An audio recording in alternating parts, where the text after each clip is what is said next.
മുതലാളി, ഒരു MLA. Conductor ജോലിക്കോ? MLA കത്ത്. ഇപ്പൊ എങ്ങനെ ഇരിക്കുന്നു? ശ്രീ KP തങ്കപ്പൻ നായർ ബസ് മുതലാളിയായ വിവരം പുതുക്കാട് MLA വരെ അറിഞ്ഞിരിക്കുന്നു.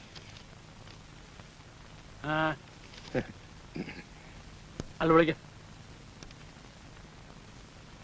ഇത്രയും സത്യസന്ധനായ ഒരാളെ കണ്ടക്ടർ ജോലിക്ക് കിട്ടുകയില്ലെന്നാണ് MLA എഴുതിയിരിക്കുന്നത്. MLA പറഞ്ഞ ആളല്ലേ, സത്യസന്ധതയൊക്കെ കണക്ക് തന്നെ ആയിരിക്കും. നമസ്കാരം. രാഘവൻ. അതെ. മുൻകാല പരിചയം എന്ന് വെച്ചാൽ മുൻപ് എവിടെ ജോലി ചെയ്തിരുന്നു എന്ന് ചോദ്യം. ഞാൻ KSRTC-ലായിരുന്നു. എന്നിട്ട് എന്നെ അവിടുന്ന് പിരിച്ചുവിട്ടു. പിരിച്ചുവിട്ടോ? അതെ. എന്തിന്? തൊഴിലിനോട് കൂറ് കാണിച്ചതിന്.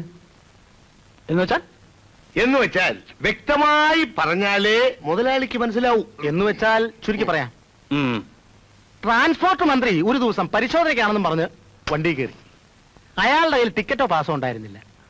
തിരുവനന്തപുരത്ത് നിന്നും പുറപ്പെട്ട വണ്ടി പട്ടത്തെത്തിയപ്പോ ഞാൻ മന്ത്രി ഇറക്കി വിട്ടു. പക്ഷേ ഇതേ വണ്ടി എറണാകുളത്തെത്തിയപ്പോ ഡിസ്മിസൽ ഓർഡർ തന്ന് ഡിപ്പാർട്ട്മെന്റ് എന്നെ ഇറക്കി വിട്ടു. പക്ഷേ അന്ന് എന്നെ അഭിനന്ദിക്കാൻ ഒരേ ഒരാളുണ്ടായിരുന്നുള്ളൂ, പുതുക്കാട് MLA. ആ ബന്ധമാണ് ഈ കത്ത്. കാര്യമൊക്കെ കൊള്ളാം. എന്ന് വെച്ചാൽ ഇതൊരു സ്വകാര്യ സ്ഥാപനമാണ്. നമുക്ക് വേണ്ടപ്പെട്ട ചില കക്ഷികൾ വണ്ടിയിൽ കയറിയാൽ അല്പം സ്വല്പം വിട്ടുവീഴ്ചയൊക്കെ ചെയ്യേണ്ടി വരും.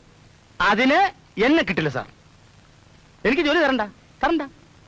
പക്ഷെ ഈ ഇരിക്കുന്ന സാക്ഷാൽ മുതലാളി തന്നെ ആയാലും ശരി, ടിക്കറ്റ് ഇല്ലാതെ വണ്ടി കയറിയാൽ ഞാൻ ഇറക്കി വിടും.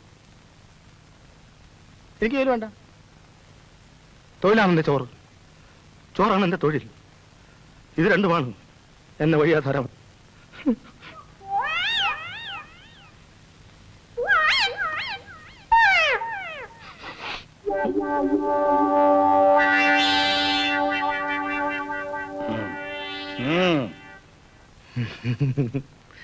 ഈശ്വരാധീനം.